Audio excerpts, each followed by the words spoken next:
Boa noite a todos e a todas.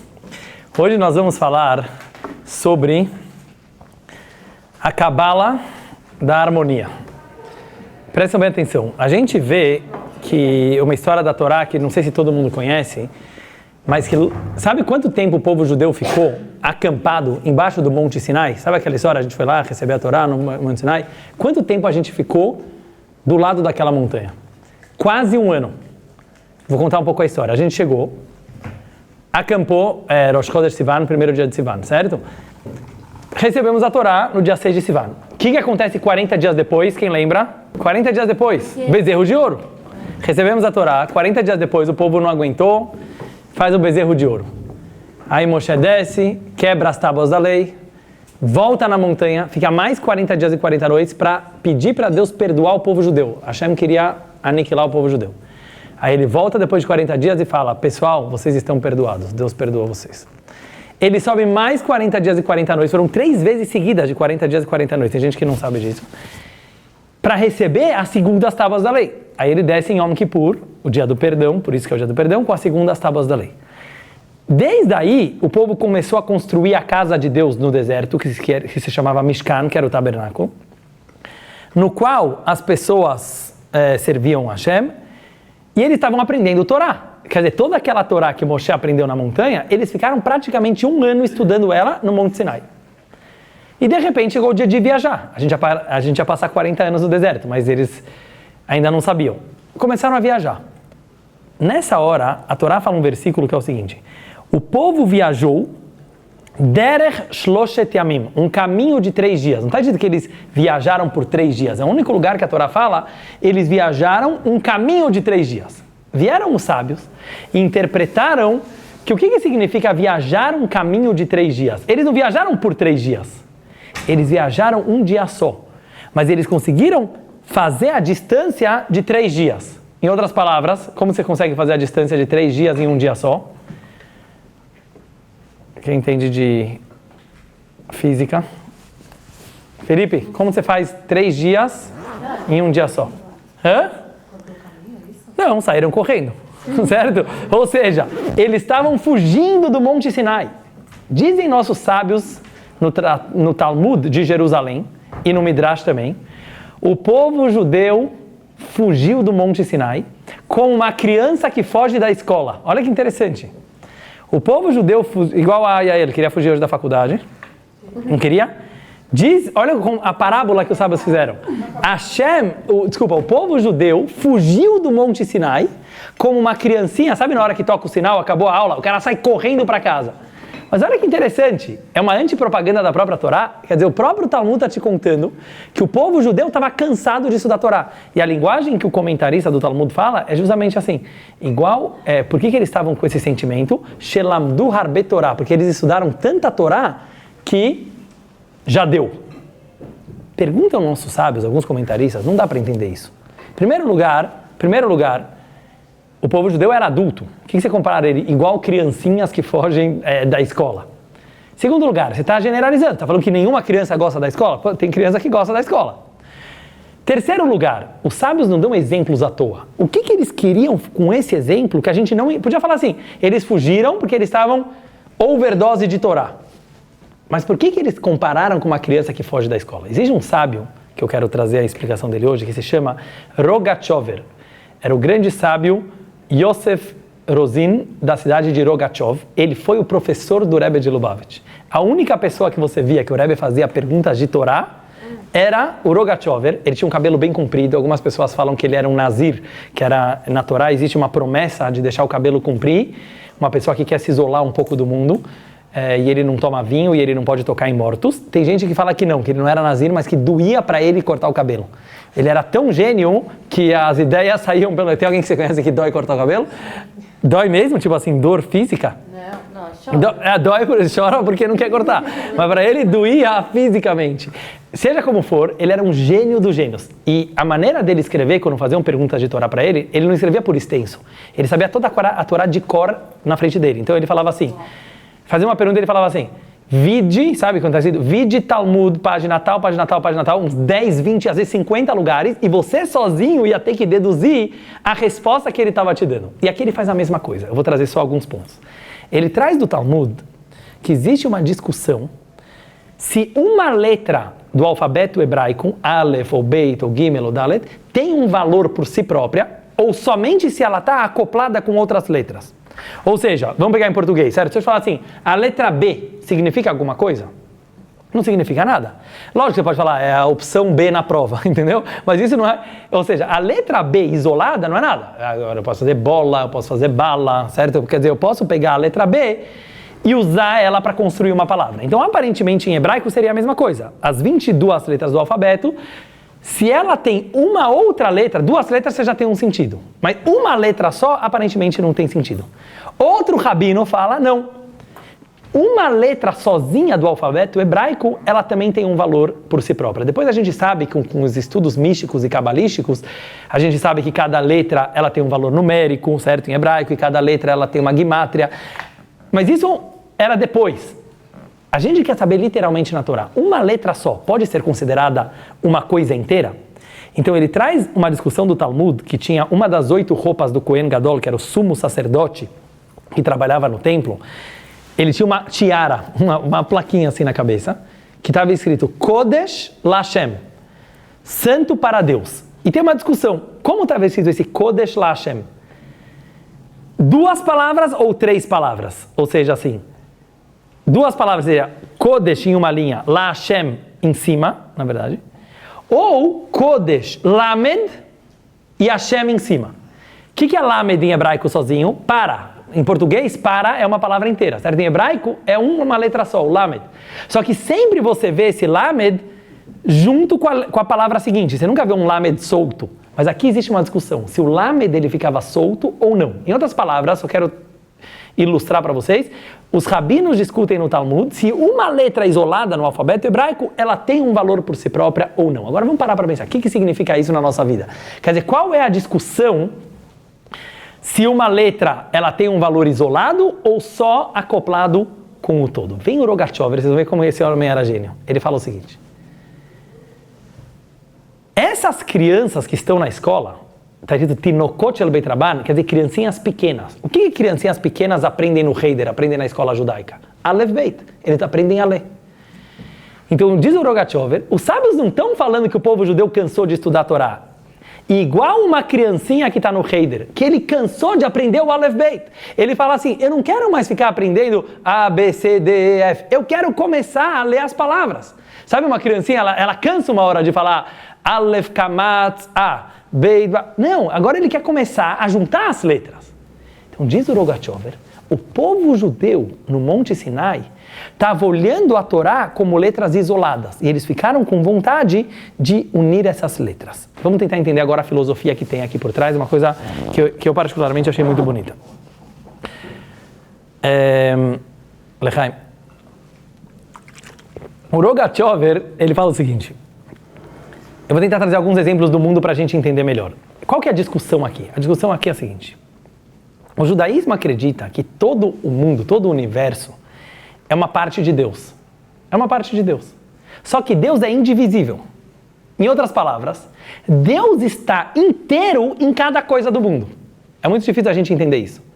Mas cada partícula da essência, ela contém a essência inteira. Isso é uma coisa muito filosófica, mas a gente sabe que o Baal Shem Tov, ele falou essa famosa frase. Um pedaço da essência tem toda a essência. Em outras palavras, coisas que não são essenciais, coisas que são complexas, elas podem ser divisíveis.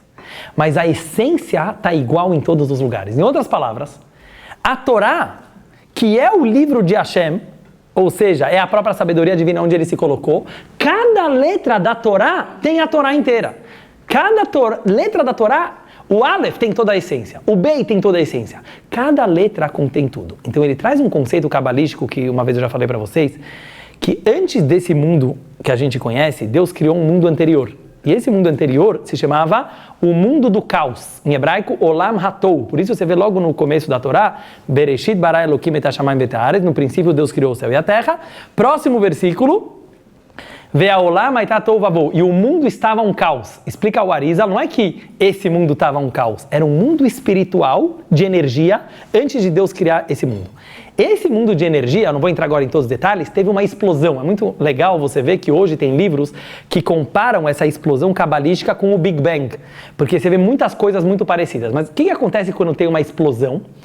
Os pedacinhos de energia, eles começam a se espalhar. Então, vamos pegar um exemplo físico. Vamos dizer que uma criança está brincando de bola em casa, a bola bate num vaso, quebrou o vaso em caquinhos, em pedacinhos bem pequenos. Todos os pedaços eram partes do mesmo vaso, certo? Agora, qual é o pedaço? Quanto mais, vamos falar assim, quanto mais longe os cacos caem, mais separados e isolados eles estão um do outro. Vocês concordam? Você já viu quando quebra uma janela, certo? Os cacos que estão perto do lugar da explosão, eles estão mais juntinhos. Quanto mais longe, eles estão mais espalhados. Isso que aconteceu com o nosso mundo. Olha que interessante. O nosso mundo, que é o mundo do Tikkun, que é o conserto do mundo do caos, todas as partículas divinas se separaram uma da outra. Então tudo tem Deus, mas de uma forma isolada. Por isso esse é o mundo do egoísmo. Cada um se sente que ele é o centro do universo, certo? Cada um sente que ele é independente um do outro.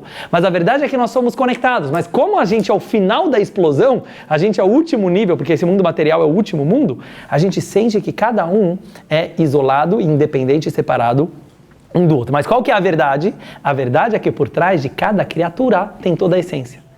Hoje, a ciência está chegando na mesma conclusão. Esquece agora o que eu falei agora, Kabbalah, pega na ciência.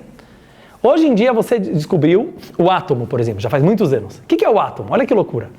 Descobriram que por trás de toda criatura do universo, nós, as estrelas, as galáxias, a formiga, a planta, é tudo feito do mesmo material. Que material? Átomo. Vocês entendem o que tem aqui por trás? Fisicamente falando, a gente tem formas diferentes, a gente tem funcionamentos diferentes, mas por trás de cada partícula você tem tudo. Vou dar um exemplo mais fácil de entender. Pega o corpo humano. No corpo humano você tem vários órgãos totalmente diferentes um do outro. Você tem cabelo, você tem unha, você tem nariz, você tem coração. Cada um tem uma função completamente diferente. Você tem olhos, tem ouvido. Cada um tem outra função completamente diferente. O que tem por trás de todos os órgãos do corpo, até o cabelo? Células. Vou falar da célula, tem coisas menores que a célula, mas pega a célula. Quantas células você acha que tem no teu corpo? Quem sabe? 360? 360 células? Não, está um pouquinho longe. Está 100 trilhões, em média. A média, cada pessoa tem 100 trilhões de células. Tem ideia quanto que é isso? Cada célula dessas tem 1,3 bilhões, eles sabem o exato número, de informações genéticas. 1,3 bilhões de DNAs, digamos assim. Em cada DNA desses, imagina, faz as contas quantos disso você tem dentro de você, tem todas as informações sobre você. Olha que loucura. O teu cabelo não tem só informações de como cortar cabelo, ou que você é loiro ou moreno, ruivo. Tem no cabelo informação de como bate teu coração, de como teu pé funciona. Eu não estou falando Kabbalah, eu estou falando agora medicina, entendeu? Isso aqui é biologia. Cada partícula do corpo humano tem informações sobre o funcionamento do corpo inteiro. O que é interessante da gente saber isso? Porque se a gente começa a analisar o universo e o ser humano e a vida dessa forma, tudo está, na verdade, em completa harmonia, porque tudo tem o mesmo DNA. A gente não percebe essa harmonia, porque a gente está no mundo da separação. Diz o Rogachover, quando teve a quebra das tábuas da lei, quando Moshe Rabbeinu desceu, olha como ele conecta todas as coisas. O que ele viu? Que o povo estava fazendo bezerro de ouro. O que é bezerro de ouro? Idolatria.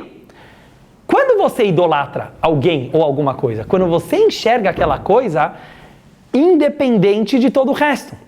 Se você olhasse que tudo está em completa harmonia, o sol pode ser maravilhoso, a lua pode ser maravilhosa, mas ela é parte do todo. Não tem sentido eu ficar rezando para o sol, rezando para a lua, rezando para uma estátua, rezando para nada, porque tudo está em completa harmonia.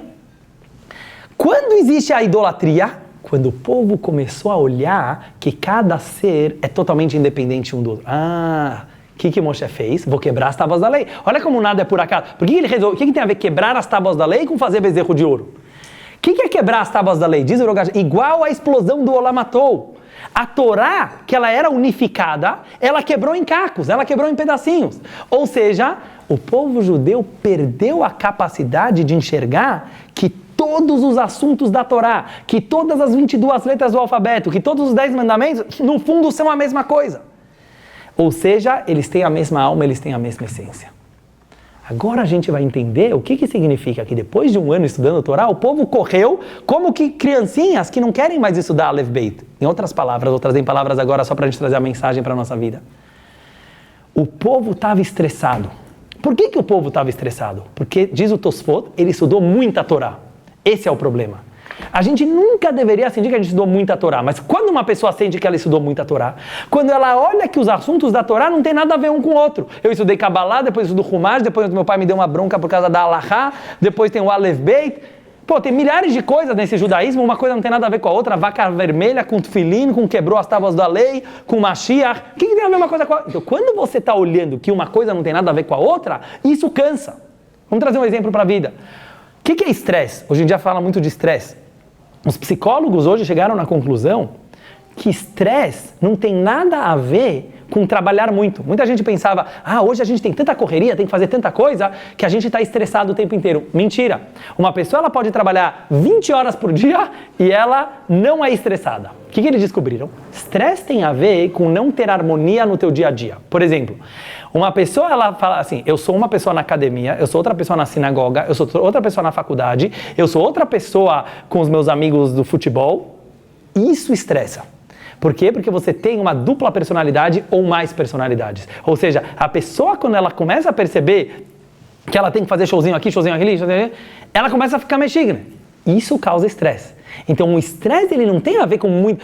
Não é ao contrário, tem pessoas que trabalham pra caramba e isso aqui traz felicidade. Então, quanto mais harmonia, se a gente conseguisse ver uma conexão entre todas as atividades, e como você faz essa conexão, se elas têm a mesma essência, família, e amigos, e viagem, e religião, e trabalho, e assim por diante, nisso não tem estresse.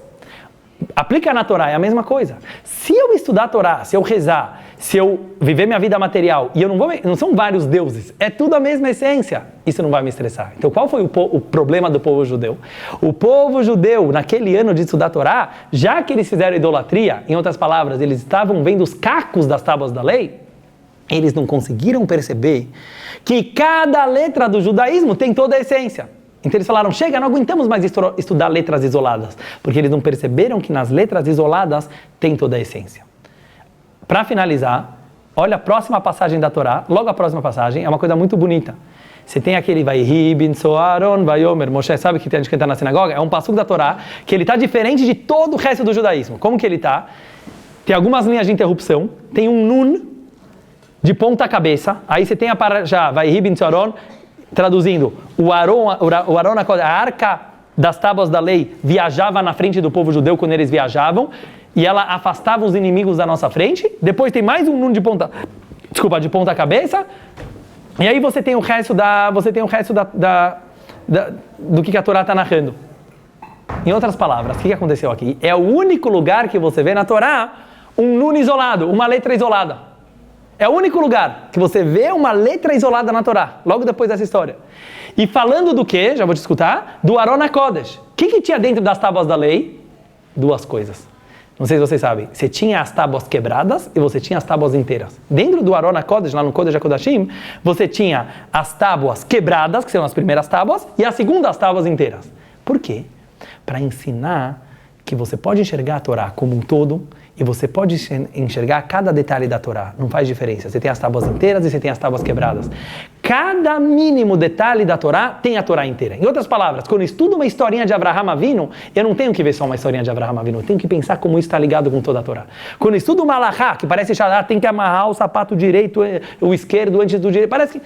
Se eu não me aprofundar para ver o que tem por trás dessas alahot, lógico que o judaísmo vai ficar chato. Vamos ser sinceros, vai ficar chato, porque parece 613 mitzvot com milhares de ramificações. E essa é a importância da gente estudar Hassidut, da gente estudar a parte mística da Torá, para a gente perceber que no fundo não tem estresse.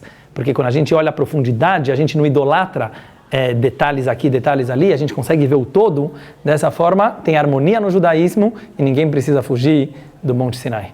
Shkoyach a todos.